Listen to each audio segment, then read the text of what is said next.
Welcome back, everybody. Gaming Grandpa here with my Season 2 MLS Glory with the New York Red Bulls. I am at squad registration date, which is the 24th of February this year. I think it was the 23rd last year. But before we get into that, I want to cover transfers and a couple other things and show you my starting 11 and different things like that. Okay, now this is on the problem with the MLS is you don't really have a straight up year from year transfers. Like, I'm able to make transfers all year round. It's kind of crazy. But these three here came in. Let me see here.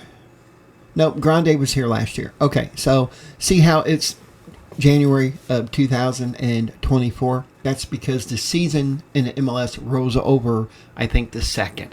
So that's why it threw these two. I don't know why it does that. I don't know why. It just drives me nuts. But anyway, I signed. This was my first signing of the new season. All right. I have no idea. Kabik, maybe? He is a winger. He can play both sides, and I love my wingers. And he has some pretty good stats. He's going to be a decent little player for us, and he's fairly cheap.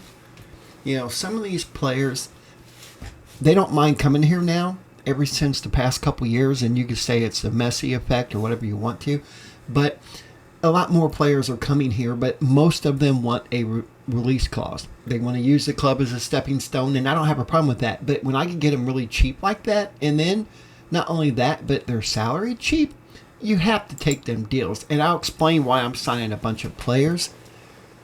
And as you know, most of them should have pictures. Okay. I've been after this goalkeeper for a couple seasons, but I wanted to keep Coronel. But then he threw a fit, wanted to leave. So Paulson filled in the starting role last year and did a good job. Won us the cup and a few other things. But this is a guy that I really wanted. Now, he is on a DP contract, and he's my highest player at the club right now. But, you know, I think he'll be worth it. I mean, he has excellent stats. And, I mean, he doesn't have much improvement, or he doesn't have much room for improvement. But he's still a really good goalkeeper. So I was very happy about that. Okay, now, the outbounds. There's quite a few. All right, Harper, I don't know if you knew I got rid of him. He went to St. Mirren for $100K. He was more than that, but it is what it is. Yearwood went to BRG. I think they're in Portugal. And for 1.5, Peter Stroud, I finally was able to get rid of him. You know, part of the problem when you first take over a team, there's players that you don't want. It's like that. Doesn't have to be in the MLS. It's like that all over the world. All right. Sometimes they just sign contracts and you're kind of stuck with them. And I could have released them, but there's no point in doing that when I could just hopefully send them out on loan. And I sent him out on loan last year, and they came back for him for $1 million, which surprises me for Cambridge, but whatever, right? All right, Ngoma, one of my youngsters from the academy, I really didn't want to get rid of him, but once again, one of my objectives from the board is to make a profit from our young players. So he wasn't going to get much playtime again, so I had him up, you know, maybe a couple days, and Strasbourg came in for him. So yeah, go for it. All right, Luquinas, I was very upset with him. Very upset with him wanting to leave. I had my starting 11. Everything was good. I think it was, oh my gosh, somebody came in for him, AC Milan or somebody crazy, and I rejected it. And you know how they get. They throw a tantrum. And because he was a highly influential player, most of the locker room was agreeing with him. So I told him that I would let him go for $6.5 million, and he said no. And I said $5 million, and he said no. And so we got down to $4.9 million, and I'll be darned, Valencia didn't come in right after that for a bid, and he left quickly. Lewis Morgan, same thing. He had an offer from a Premier League team. I don't know who it was, and I don't know what happened. He wanted to leave, and I'm like, oh my gosh. And so he ended up going to Stoke, and I made a good bit of money on him. All right, Rode Mitchell, Drogheda United for $500K. Omar Sow, who I've been wanting to get rid of, for $575. I have no clue where they are. I don't even know who they are. But they came in for him, and it was a done deal. Okay. 24. All right, I'm going to show you all of the clauses, all of them here, just because the draft was in 2024. The super draft, and I'll go over that in just a second. Okay.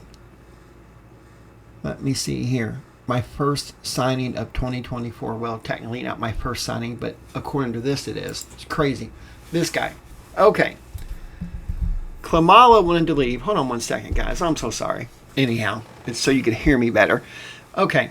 Klamala, I thought was going to leave. He actually had a bid come in, and I accepted it, and I signed this guy. And Klamala didn't leave, which I'm grateful for. I really like Klamala. But the only position this guy can play is striker. So it's kind of like, I paid a lot for him. But I'm surprised he came to me because he had a lot of Premier League teams that wanted him. And they actually submitted bids right after I did. And I'm glad he came to me because it worked everything out. He's only 21 and he has room for improvement. I mean, he has great stats. And so, yeah, I signed him. I think I overpaid, but it's the MLS. So what do I do? But, I mean, what was he worth already? See, if he improves more, he'll be worth a little bit more, But that's the thing. Getting players to come to the MLS, sometimes you have to overpay. But he's on a senior contract, not a DP, which I was happy for $650,000.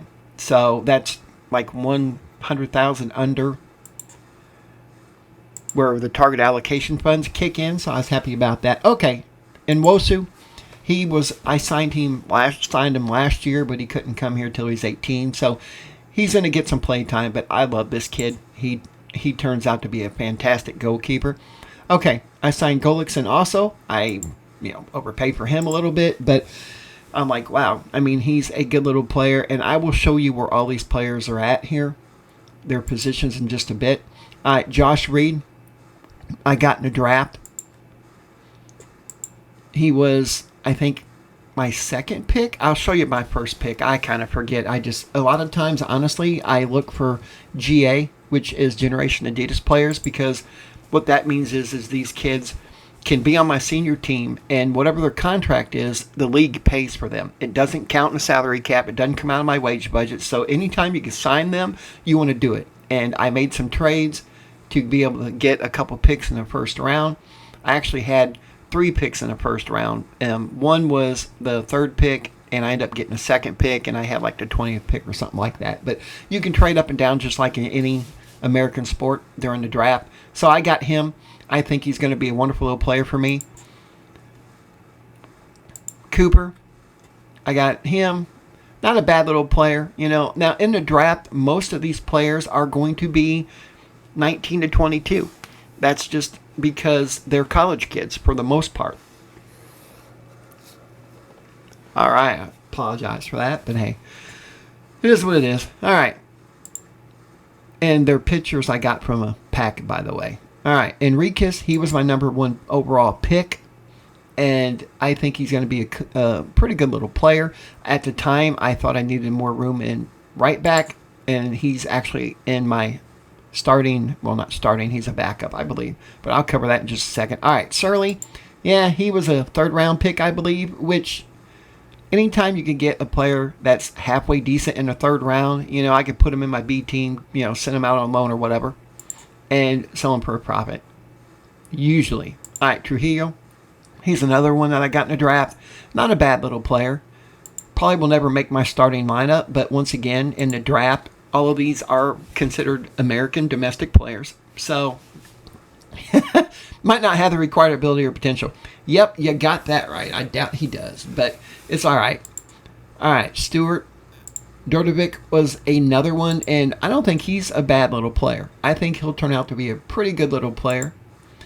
I was able to get a lot of these out on loan, and, the loans don't work like they should, and I hate that, but if you have a loan manager and put them on a development list, a lot of times, they can find a loan for them. And I am very picky because on some of these I want them to go overseas and other ones I don't. The ones I want stateside are the ones that are from overseas that I want them to be in the States to help work on that green card. Okay, I am thrilled to death to get this kid. All right, Reese Williams. Ray is the left. I had 3 or 4 trades come in for him, and he wasn't going to improve much more. And I'm like, you know what? He wanted a higher contract. and it was going to be a DP, and I didn't have the room for that, so I went ahead and traded him. Well, I had an opening, and I needed a fairly good defender, and I mean, he's 6'5". I got him from Liverpool for 150,000. He was ranged from 150 to 450. I don't know why he was so low. I don't know what happened, but I offered 150 and they took it. And he is on a senior contract for 546. But he's going to be my starting left back, and I'll cover that here too in a minute. All right. I'm very stoked about this kid. I think he's going to be good. I don't know. I just have a good feeling about him because everybody was excited when I signed him. So that's a pretty good sign when your board and your supporters are happy. All right, Fernando. I actually bought him last year, but he had to wait till he was 18 to get here. He just got here. I am really stoked about him. And for the prices I paid for these kids, I mean, can you blame me? All right, this guy, I actually signed on a free. I can't believe I got this kid on a free. I mean, he's 18. Look how much he's worth. It's just unreal. However, I mean, he came from Ajax, and right when I put in a bid for him, I had like 10 teams come in for a bid for him. It was popping in my inbox left and right. And I'm like, oh my God, this is crazy. But he came to me. I mean, he can play a lot of positions. So I'm very excited about him. The only drawback is because he was on a free, his contract doesn't run out until June. So he gets here mid-season. But once again, anytime you could get somebody on a free like that. Okay, Lamati, he came back. I'll get into him in a minute. All right, here's another kid that was on my scouting report that I was just excited to get. And, he's a breakthrough prospect, I believe. And, yeah, he's going to get some play time. He is out on loan with Adelaide United still, I do believe. They wanted him back. Okay, this kid's been on my scouting report, on my short list, for a whole year. And he was in Louisville. And I've been wanting to get him because he is an American, and he's a pretty good little defender. I mean, he has plenty of room to grow. And I always like me some big old strong 6'4" defenders, especially my American kids. So I was very happy about that. And when I say American kids, I mean kids that come through the academy that they have a either second nationality as American or they're born here in the USA. It doesn't matter what race they are. When I say American, I mean non-international player, domestic. They don't take up an international slot is what I'm saying. All right. Durante, I don't know who the heck that is. That must have been I don't know who he was. I think he was a B team because my general manager signs players for the B team. Okay, I just signed this kid beginning of February. I was looking for another winger, and he's an American, and I was looking for another American player, and he popped up. He can play striker or both wings, and he's going to be a good little player for me. So I was happy to get him. And then Alex. $25K. How can you not sign this kid? I mean, he has, he's already worth up to 350, but I'm going to keep him for a couple years and we'll see how he turns out. But I got him from Real Madrid to B team. Oh no, I didn't. I'm sorry. I got another kid from the B team. I'll explain that here later. But anyway, I got from here whatever it was for 25,000, and I will show you how I do my scouts. Okay, now the outs. These are all loans. Okay, I finally got rid of this kid. He came from our he was an international player. All right, they signed him from our B team. I don't know how that happened a couple years ago, and I sent him out on loan last year, and then he went to Pacific of all places. They come in for a bid for him, and it wasn't that much. He's worth a little bit more than what they paid for him, but what do you do? Not much I could do at all. All right, back on loan. All right. O'Connor, I finally got rid of him for $350 to Salford, all places. That's really crazy. Okay, the Mahdi. We're going to talk about this kid. He ticked me off. I mean, he really made me mad. All right. When I first signed him, I thought he had really high potential. He came in, even now he's rated a B. He come in at like a B plus or A minus, I think, from the scouts. And I signed him. I didn't pay that much for him. And he was eventually going to be my squad, my backup. All right. And I was training him to be, and look at that. Yep. I was training him. When he first got here, he was yellow. And so he can play AMC now, which is where I wanted him at because I had tons of midfielders. All right. Well, long story short, I had quite a few bids come in for him at the end of the season, and I rejected all of them. And he threw a tissy fit, and he kept throwing a tissy fit. Well, Tottenham came in for him, and they offered $2 million, and I'm like, there ain't no way in heck. His release clause was like $4.5 million. I'm not going to undersell him. So finally, we had to talk, and I told him, I said, I'm not going to let you go for 6.5. He wasn't happy about it, but he's like, fine. So I had to make a promise that 6.5 million, I will get rid of him. Well, lo and behold, AC Milan come in for him. And I have all kinds of clauses. I kept rejecting them. I rejected them. And finally, they came in for like 6.5 million. And I upped it to 7.5. I got a 40% sell-on clause and all kinds of other things. So I'm kind of happy. And I'll show you a note about him here later on how the MLS deals with stuff like this. And it does not make me happy.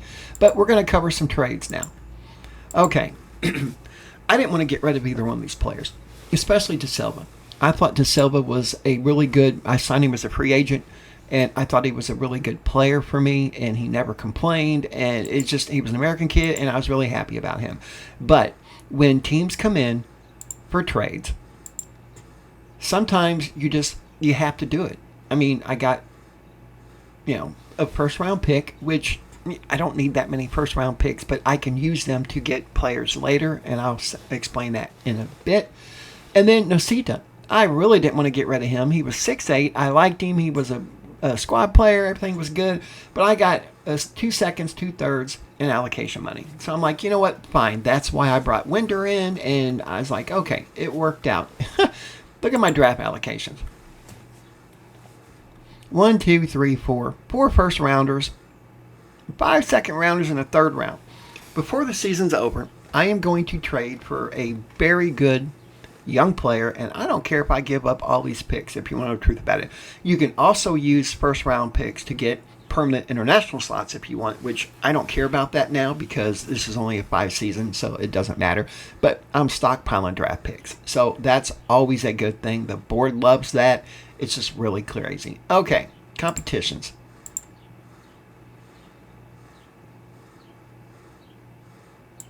Haha. All right. Okay. Dream 11. It has changed a little bit. I had 3 players in the Dream 11, and Spendy is still there. Manswick is in the key players, but I had my new striker that was in there 2 weeks ago. So, but this changes, and that's fine. But I have, 1 key player in the Media Dream 11, which is pretty doggone good. We're, odds are to win the league, or we're positioned 5th. They predict us to finish 5th, but it is what it is. And surprisingly, we're not in any of the transfers, but our reputation hasn't changed yet. I wanted to show you the schedule. We are in, who did we lose to? Oh, Philadelphia, 6-5, whatever.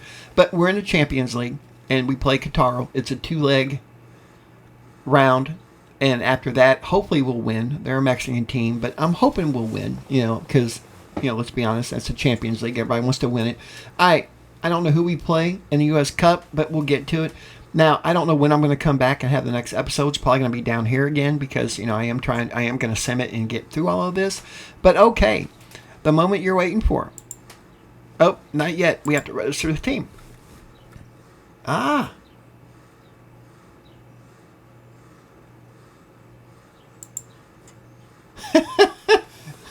Hold on. I'll be back. I have to get rid of the camera because I can't. Oh, never mind. I could. I feel like a dope. Okay. Once again, squad registration.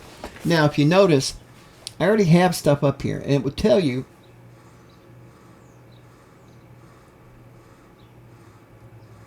That's weird. I don't know why 324,000. That's weird. But anyway. I'm having 3 goalkeepers, and I will show you my squad planner here in a bit. But everybody should be able to be registered because I go through this religiously. And miraculously, I don't have any injuries, so that helps out a lot. All right. 28, which is what I want. I am under everything. Yep, I know I have a lot of international players, but what can I say? All right. Everything's good. There we go. Okay, now I can show you my starting 11. All right, Klamala is my left striker, and my new striker, Vitpotnik, I can't pronounce that. All right, Golikson is my left winger. Spendy moved to attacking central mid, and Kabak is my right winger. It's not Alvarez. It's man's work. He's my central midfielder again. Token is my left back. Trilly's my right back. Vitic, of course, is my starting right center back. Williams is going to be the starting left back, and I introduced you to him. And Peretz is my goalkeeper. So it's going to be kind of exciting. I'm looking really forward to this. We're going to see the full view. Okay. Durkak and my new guy Soria are backup strikers. And on the right side is Fernando. And then Soria also. All right. Golikson and Reed. This kid here isn't coming in till the mid-season. All right. Spendy, Alvarez, and this kid is not coming in until mid-season. All right. And then Alex is here. Quebec, and then Gomez. All right, Edelman and Soma are the backup midfielders, along with Cooper. This kid's out on loan for a year. All right, Nocita's not even here. All right, there we go. Brendan Craig, Williams, and Rad, and then Vitic, Winder, and Rad. Trilly, my draft pick, and then Grande, and then my 3 goalkeepers. So it's going to be kind of cool. Oh, I'll show you some finances. Yeah. And I apologize for that. It's just a bad habit. Okay. Now, my payroll, I don't know what happened, but I started with 19 million transfer budget and like 21 million payroll. It's crazy, but I've reduced the payroll to get more budget, and that allowed me to spend more money to get more players. And yeah, we're rich. We're good. It's going to be funny. All right, league specific. It says I barely have room in the salary cap. However, I have 9.4 million allocation funds. That is insane. I have bought down a few salaries, not too many. All right, I'm trying to avoid the target allocation money, because what happens is if you pay a player over the amount that the salary cap covers, the max amount the salary cap covers is $651,000. This year it's $654, I believe. It went up. It goes up every year. All right. So what that means is if I pay a player $655, for example, that's a thousand over, then it comes out of your target allocation money to make up the difference. And normally what happens when the season rolls over, 2nd of January, at the end of the 1st of January, the season rolls over. When that happens, all of the players that you had over the salary cap that are not on designated player contracts or under 22, money comes from target allocation funds instantly. And I hate that, because a lot of the players you'll get rid of, and it doesn't always reduce it. It's supposed to, or give it back. It's supposed to, but it doesn't. As you can see, I use some of it. Now, this goes up every year and this goes down. All right, eventually the MLS is getting to do away with target allocation money and just use general allocation money for everything. So by that time, it's probably going to be $5 million allocation money per team, no target allocation funds, and you can use it for anything you want. That's what the goal is. All right, so that's the finances. That's the starting 11. That's my tactic. I'm playing it the same one I did last year. I can show you dynamics. Everything's going really well. The hierarchy. All right, I have a team leader now, Klamala, which I'm really happy about. And I have some highly influential players, and I'm trying to get these players up here, but most of them are new, or haven't played that much, so that's why. But it's going to be an exciting season, so I'm excited about it. I will have another episode here, probably 3/4 the way through the season, and then I'm going to try to show you some highlights from some of the games this year. That would be a little bit fun, that way you're just not hearing me talk all the time. But anyway, that pretty much is it for season 2, episode 1. So thanks for watching, guys. Like, comment, subscribe, and I will see you at the next episode.